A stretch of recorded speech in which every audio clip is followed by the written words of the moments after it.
de transparence dans la gestion du système éducatif se pose surtout en matière de participation des communautés et des organisations de la société civile dans le suivi des politiques en matière de l'éducation, la gestion des établissements, d'une part, et dans la gestion des ressources humaines et financières, d'autre part. Le trait dominant de la gestion des établissements d'enseignement est une faible mobilisation sociale et une faible implication des communautés et des organisations de la société civile causée par la quasi-inexistence des projets d'établissement d'enseignement. L'insuffisance de l'implication des comités de gestion et des parents dans le suivi et le contrôle des établissements d'enseignement et faible accompagnement de l'administration provinciale. Nous reconnaissons que pour mettre en œuvre efficacement la stratégie sectorielle de l'éducation et de la formation 2016-2025 et l'agenda ODD 4 éducation 2030, il incombe en premier au chef du gouvernement de rendre possible l'exercice du droit à l'éducation. Pour ce faire, l'exécutif devrait jouer un rôle essentiel en tant que garant d'une gestion, d'un financement efficace et équitable dans l'enseignement public.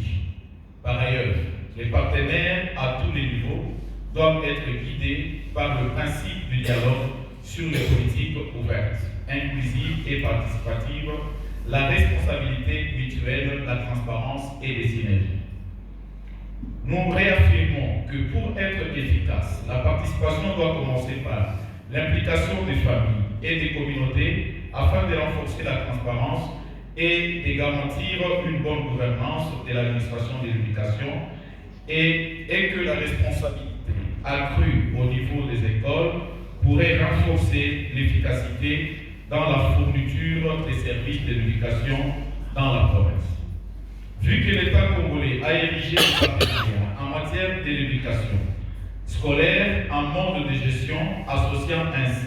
les différents intervenants pour mettre en commun les ressources humaines, matérielles et financières, et que l'implication des différents acteurs de l'éducation scolaire dans la conception et la gestion de l'enseignement national est indispensable au regard de l'article 21 et 22 de la loi cadre sur l'enseignement national.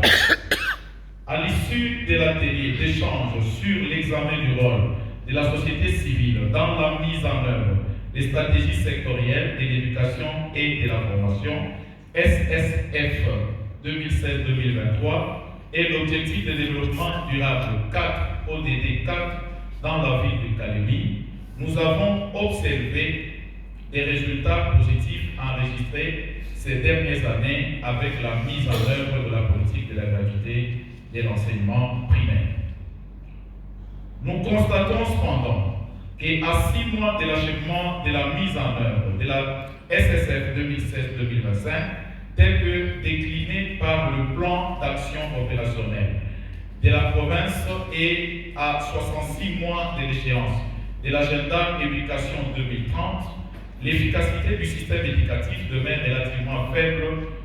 lorsqu'on met en rapport d'une part des objectifs fixés et d'autre part des résultats obtenus en termes d'accès, de qualité d'apprentissage, d'équité, d'inégalité dans la répartition des effectifs, de gouvernance et d'allocation financière. Aussi, nous, organisations de la société civile du Tanganyika, lançons un appel pressant à tous les acteurs, gouvernements et partenaires de l'éducation, à consolider les acquis et accélérer la mise en œuvre intégrale du programme d'action de la SSEF 2016-2025 et l'agenda ODD 4 éducation 2030 dans la province du Tanganyika. À cet égard, nous nous engageons à 1. Mobiliser les communautés, les organisations de la société civile pour suivre la mise en œuvre de la stratégie sectorielle de l'éducation et de l'ODD 4 à travers le programme d'action opérationnel de la province pour en exiger l'accélération, plus d'impact auprès des bénéficiaires finaux de l'éducation. 2. Promouvoir une école pour tous, une école de qualité et une école viable et stable. 3. Sensibiliser les communautés et mobiliser les autorités pour que l'éducation reste au cœur des priorités de la province afin d'endiguer la crise d'apprentissage qui risque de s'aggraver si rien ne fait pour prendre des mesures fortes, notamment augmenter de manière responsable les allocations et les dépenses du budget de l'éducation en prenant en compte des défis